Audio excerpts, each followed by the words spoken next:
Mateus capítulo 6, versículo 10.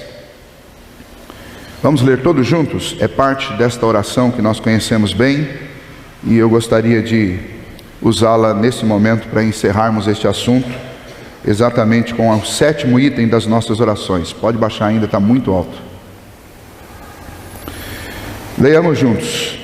Venha o teu reino, faça-se a tua vontade, assim na terra como nos céus.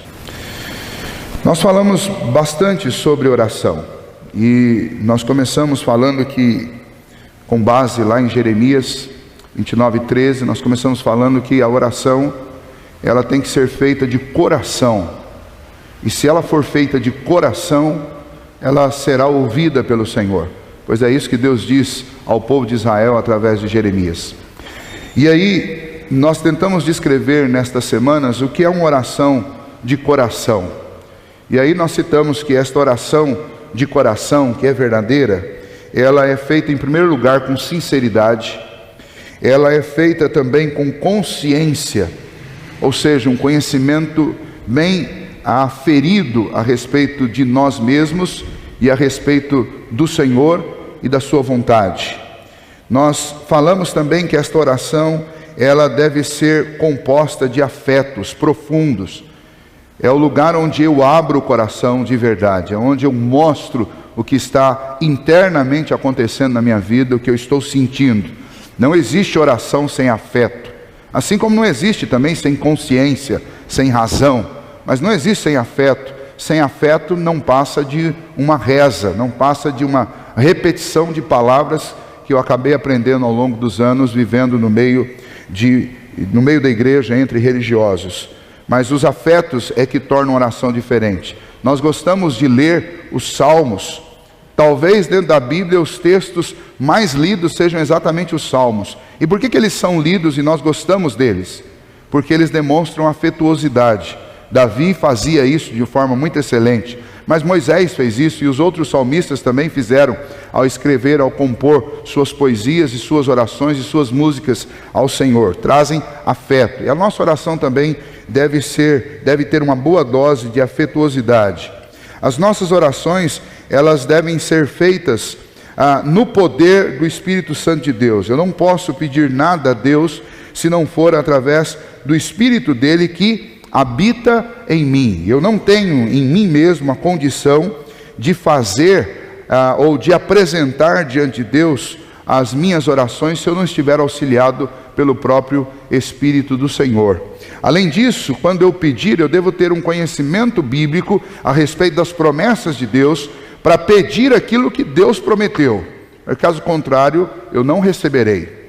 O Senhor Jesus, lá no Evangelho de João, capítulo 15, João nos retrata a parábola da videira, e ele diz, quando ele conclui a apresentação dessa parábola, ele diz aos seus discípulos: se vocês estiverem em mim e as minhas palavras estiverem em vocês, vocês pedirão tudo quanto quiserem e vos será feito.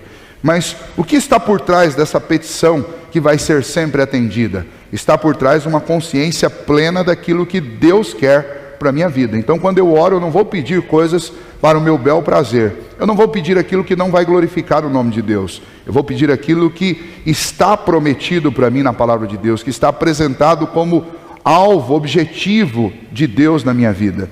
E então, quando eu for orar, eu devo lembrar de pedir aquilo que o Senhor me prometeu. E é necessário que eu faça isso, porque as palavras do Senhor que estão registradas nas Escrituras são para serem lidas e cridas. E quando eu creio numa promessa que Deus faz, eu lembro dessa promessa, eu repito essa promessa, e eu mesmo diante de Deus apresento essa promessa, não colocando Deus contra a parede. Obviamente, nós que entendemos, ou pelo menos tentamos entender um pouquinho mais o que significa estar debaixo da graça, sabemos que nós jamais podemos exigir nada de Deus, mas nós podemos sim, diante dele, pedir que ele faça aquilo que ele mesmo já prometeu que faria para nós. Nós não sabemos o tempo, e é por isso que nós oramos e pedimos para o Senhor. E aí nós respeitamos o tempo dele, entendendo que ele sabe o melhor momento para nos dar cada uma daquelas promessas que ele fez. Nós falamos também que ao orarmos, nós devemos lembrar de orar pelo bem da igreja. A própria oração, que nós lemos parte dela agora no início de Mateus capítulo 6, ela nos ensina, quando nós iniciamos as petições nessa oração que Jesus ensinou, na oração dominical, ela começa exatamente com a petição: venha o teu reino. A prioridade nos meus pedidos, a prioridade na minha oração deve ser o reino de Deus, portanto, deve ser a igreja. Antes de pedir por mim mesmo, eu devo lembrar de pedir pela igreja do Senhor. É a agência do Senhor, do reino de Deus neste mundo. Nós fazemos parte dela. A saúde da igreja é a saúde da minha vida espiritual. O avanço da igreja é o avanço da minha vida no reino de Deus. O trabalho e o serviço na igreja é o serviço que de fato tem valores eternos para a minha vida. Eu trabalho de segunda a sexta, comumente, no meu trabalho secular. Todos nós fazemos isso. E esses trabalhos vão nos dar, ao longo dos anos, eles vão nos dar a condição de adquirir um patrimônio, mas esse patrimônio é temporal e é físico. Mas quando eu oro, intercedo e trabalho, especialmente na igreja e nos interesses da igreja, do reino de Deus, eu estou então trabalhando e estou gerando um patrimônio celestial. Por isso, o próprio Senhor Jesus disse que nós não deveríamos andar atrás, ou exclusivamente atrás de criar um patrimônio terreno, atrás das coisas terrenas, porque tudo que nós criamos aqui ficará aqui mesmo. Mas nós devíamos servir e investir no reino de Deus, porque esse investimento que é feito no reino de Deus, ele é um investimento com consequências eternas. Então, ao orarmos, nós devemos lembrar disso. As nossas orações não podem ser exclusivamente pelas coisas dessa terra, e não podem ser exclusivamente por aquilo que diz respeito à secularidade da minha vida, como se a nossa vida fosse dividida em duas. Ela não é, mas nós fazemos coisas que não estão relacionadas à igreja. E então, quando nós fazemos a nossa agenda, a nossa rotina, especialmente ao orarmos por ela, nós devemos lembrar que a grande prioridade da nossa vida deve ser sempre o reino de Deus, servir no reino de Deus, até o ponto que a gente não tenha mais essa dicotomia, e que a gente sirva a igreja em qualquer âmbito da nossa vida, no nosso trabalho, na nossa vida familiar, no nosso lazer, a gente esteja sempre lembrando de servir a Deus e de anunciar a mensagem do Evangelho, e fazendo isso nós estaremos trabalhando no reino de Deus e trabalhando na igreja. E a igreja então deve ser sempre alvo das nossas orações. Se nós pegarmos desde o Antigo Testamento, você vai ver desde os pais, depois os profetas, conclamando o povo a orar por Jerusalém, orar pelo povo de Deus, e depois os apóstolos orar pela igreja do Senhor Jesus. Depois disso, então, nós chegamos na última parte, que é o que nós vamos ver hoje. Nós devemos submeter as nossas orações à vontade de Deus. E eu sei que a grande maioria de nós, quando nós vamos fazer as nossas orações, nós lembramos de incluir nas nossas orações esta frase, e colocamos lá no final: acima de tudo seja feita a tua vontade. Por que nós fazemos isso? Nós fazemos isso, em primeiro lugar, porque nós aprendemos o exemplo de Jesus, que em agonia, que sofrendo por causa daquilo que ele iria enfrentar na cruz, ele mesmo submete o seu querer diante de Deus, mas diz ao Senhor em oração que não a vontade dele, mas a vontade de Deus fosse feita. E nós aprendemos com Jesus isso, e nós aprendemos não só com Jesus, mas em outras partes da Bíblia, em outros textos, que sempre que nós orarmos, nós podemos, e é legítimo eu colocar os meus anseios, aquilo que eu almejo diante de Deus, mas eu nunca posso colocar isso acima daquilo que é vontade de Deus para a minha vida. Por quê? Esse é o ponto. Por que eu devo fazer isso? Para que eu possa lembrar sempre de fazê-lo. Por quê? Bom, eu devo fazer isso em primeiro lugar porque o Senhor continua sendo o soberano Senhor do universo, da criação e da história. E então, sendo Ele o soberano Senhor do universo, da criação, da história, Ele faz tudo de acordo com aquilo que Ele mesmo predeterminou. Se você lembrar do Salmo 139, você vai ver que o salmista diz que os nossos dias estavam contados e determinados antes que qualquer um deles houvesse. Você vai ler lá que antes que qualquer palavra me chegue à boca, o Senhor já a conhece. Se você for para Atos, especialmente o capítulo 4, quando a igreja faz uma oração a Deus, pedindo que Deus os ajude face às perseguições que estavam começando lá em Jerusalém, você vai ver que os anciãos, eles oram e eles começam a dizer que Deus é o Criador do céu e da terra, que fez tudo conforme Ele quis, e Ele mesmo, conforme o seu decreto, preparou aqueles dias.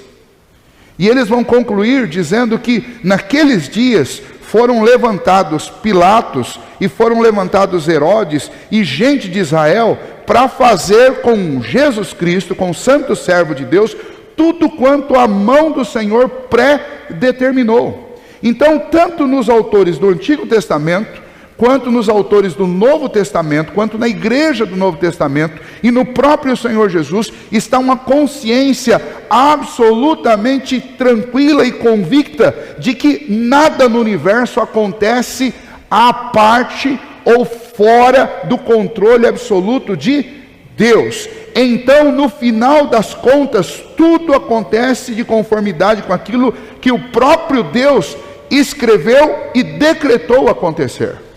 E então, por que eu oro? Eu oro porque Deus me mandou orar. Eu oro porque eu preciso colocar essas minhas ansiedades diante de Deus. Eu oro porque é através da oração que eu converso com o meu Criador e com o meu Salvador. Eu oro porque através das orações eu coloco diante de Deus os anseios da minha alma. E se eu estiver seguindo os passos que nós falamos aqui, se eu estiver orando de acordo com aquilo que o Senhor prometeu que me daria, se eu estiver orando no poder do Espírito, se houver afeto nas minhas orações, consciência, sinceridade, eu terei as minhas orações atendidas, porque eu vou pedir aquilo que é a vontade de Deus. Mas eu vou colocar sempre esta cláusula nas minhas orações, por quê? Porque a possibilidade de eu errar nas minhas orações é grande. A possibilidade de eu me equivocar a respeito do que Deus prometeu, ou a possibilidade de eu estar me esquecendo de alguma coisa que Deus prometeu, ou que Deus proibiu, ou que Deus planejou e deixou escrito para mim, é muito grande. E então, para que eu não corra risco de pedir a Deus alguma coisa que vai trazer prejuízo para a minha vida, ou que não vai contribuir para que Deus seja glorificado, então eu encerro as minhas orações dizendo: Senhor, como eu não sei orar como convém, como eu não conheço tudo que eu deveria conhecer das Escrituras, como eu não estou tão penetrado pela palavra de Deus como deveria estar, então eu quero pedir ao Senhor que naquilo que eu pedi que não é o que o Senhor quer, que o Senhor me ajude e não me dê, faça a sua vontade.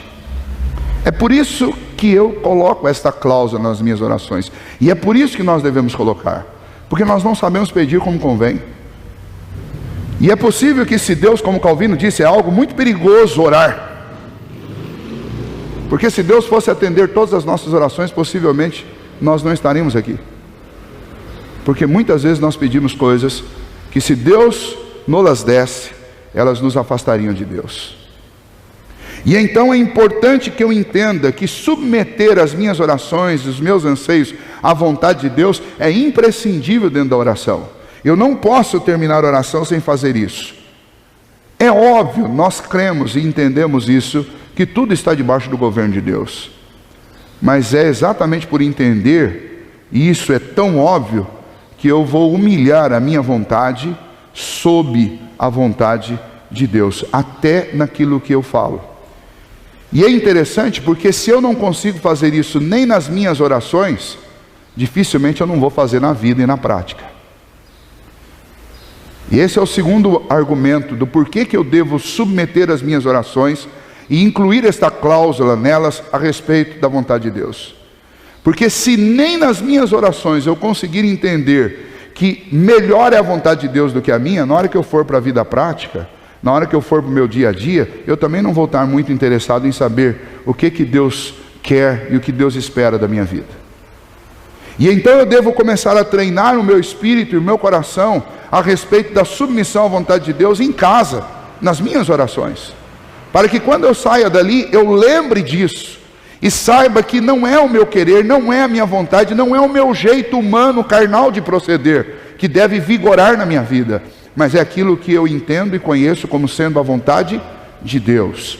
Eu gostaria de convidar você para ler um texto que fala a respeito do poder de fazer as coisas e de suplicar a Deus segundo a vontade dele.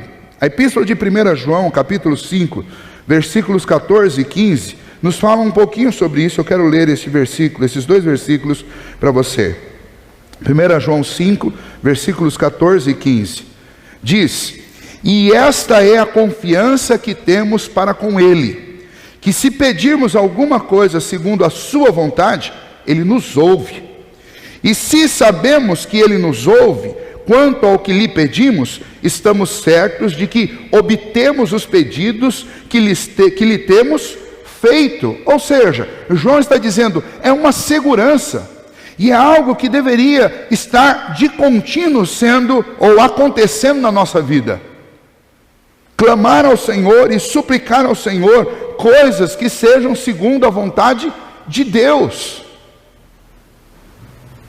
O grande problema nosso é que nós passamos a maior parte das nossas orações, que já não é um grande tempo, porque nós oramos muito pouco, e quando nós oramos esse muito pouco, nós egoística e vaidosamente colocamos diante de Deus os nossos interesses.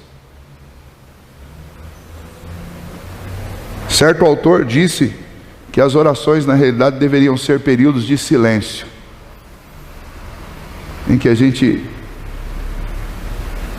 fecharia os olhos, pensaria muitas coisas, mas diria poucas. E as poucas que nós disséssemos seriam: Senhor, seja feita a tua vontade. Mas nós chegamos diante de Deus e falamos um monte de coisa. Não deixa de ser bom, porque tem coisas que nós não podemos dizer para mais ninguém, somente para o Deus das nossas vidas. E eu estou falando daqueles afetos mais profundos do nosso coração, que nos fazem confessar diante de Deus coisas que nós não confessaríamos para mais ninguém. Mas eu não posso esquecer que a cláusula principal desta oração é que Deus faça tudo segundo a vontade dEle. Por último, por que eu devo colocar esta cláusula nas minhas orações? Porque se eu pedir alguma coisa para Deus que não seja para a glória dEle, que o resultado delas na minha vida não produza a glória dEle, elas vão produzir, se Deus nos der, vão produzir o contrário. E se nós entendemos que nós nascemos para um propósito exclusivo, que é glorificar a Deus e gozá-lo dele para sempre, eu não posso pedir a Deus nada que me coloque fora desse rumo, até mesmo porque Deus não vai me dar, porque Ele me fez para um propósito.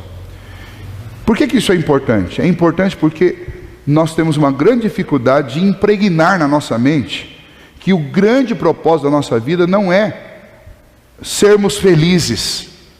O grande propósito da nossa vida é glorificar a Deus, porque glorificando a Deus nós seremos felizes. E nós invertemos isso de tal maneira que nós vivemos um hedonismo. E o que é o hedonismo? É a busca por prazer. E por que alguém vive na busca por prazer? Porque alguém entende que a grande finalidade da vida é ser feliz.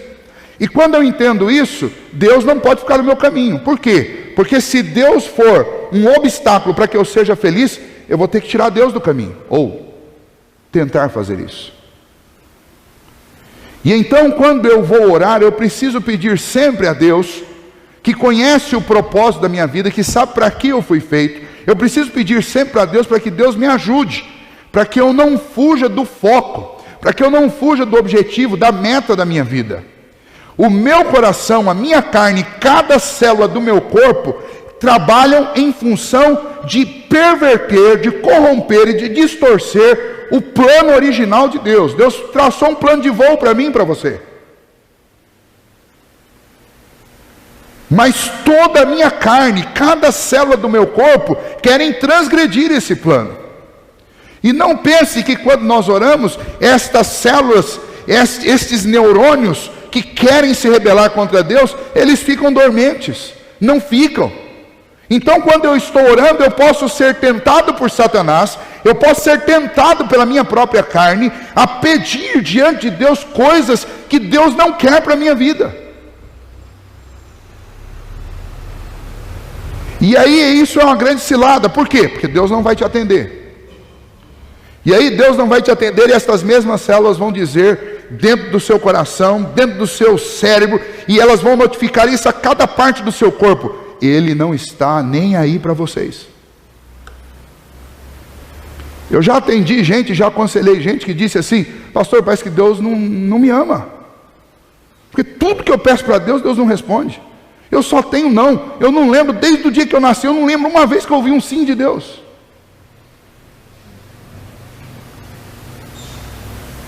E aí eu fiz esta pergunta: desde o dia em que você nasceu, qual tem sido o objetivo da sua vida? Você consegue definir isso? E aí vem a frase fatídica: pastor, eu sempre quis o que todo mundo quer, ser feliz. Eu falei: esse é o problema.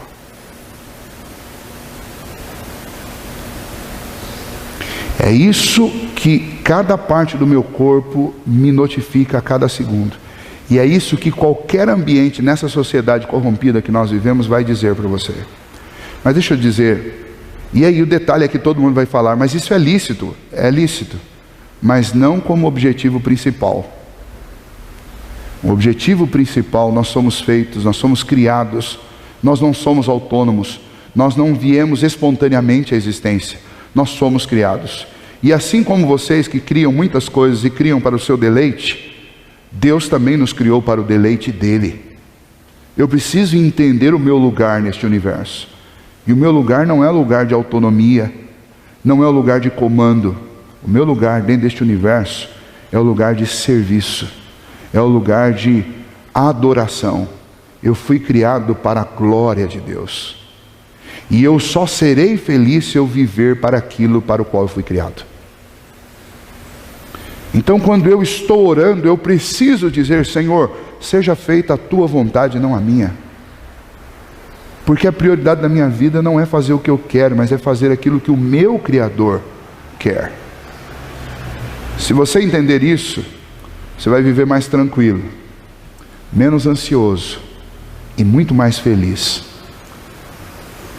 E é por isso então que quando nós vamos orar, nós devemos lembrar de encerrar as nossas orações dizendo: Senhor, acima de tudo seja feita a tua vontade. O Senhor me criou e o Senhor sabe o que pode deixar o meu coração feliz. Eu não sei. Nós somos aqueles clientes. Deixa eu colocar dessa maneira, eu acho que fica mais fácil para a ilustração fazer sentido. Sabe aquele cliente que vai lá e compra um objeto extremamente sofisticado, chega em casa, abre, mas ele não quer ler o manual. E aí ele começa a usar.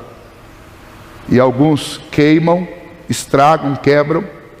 E outros conseguem usar, mas nunca usarão na totalidade. A maioria das pessoas que compram esses celulares, smartphones, super modernos, fazem isso. Porque ninguém está afim de ler manual. Então você vai usando. Um dia alguém chega para você: você sabia que esse aparelho faz isso? E você diz: não, eu sempre precisei disso. Mas faz, você não leu o manual. Assim somos nós. Nós não queremos ler o manual, que é as Sagradas Escrituras. E já que você não leu o manual, seria bom se você fosse amigo do inventor. Porque amigo do inventor, você chega para ele e fala assim: não estou afim de ler o manual, você pode me contar para que esse negócio serve? Aí nós temos esse privilégio. Você pode até não conseguir ler o manual ou entendê-lo completamente, mas nós somos amigos, nós somos tratados como filhos do inventor. Então conversa com ele, mas no final das contas diz assim: mas você faz do jeito que você entende que é correto, porque eu não conheço o manual e eu não tenho a mente do Senhor. Então eu submeto a minha vida à vontade do Senhor. Isso muda tudo na nossa carreira, irmãos. E eu queria encerrar então este ensaio, este início nosso sobre o que é a verdadeira oração, dizendo isso. Mas não faça como um cacuete, não faça como apenas um rito. Na hora de dizer esta frase, coloque todo o afeto, toda a consciência, toda a sinceridade. Faça isso em nome de Jesus. Diga para o Senhor: Senhor, eu pedi um monte de coisa, mas no fundo, eu não sei o que eu preciso. Então faz a sua vontade na minha vida. Eu gostaria que nós todos tivéssemos como objetivo orar mais, dedicar mais tempo em oração e orar direito, como a Bíblia nos ensina a orar. Orando, entre tantos outros itens, orando segundo a vontade de Deus, pedindo que Deus nos responda segundo a vontade dele.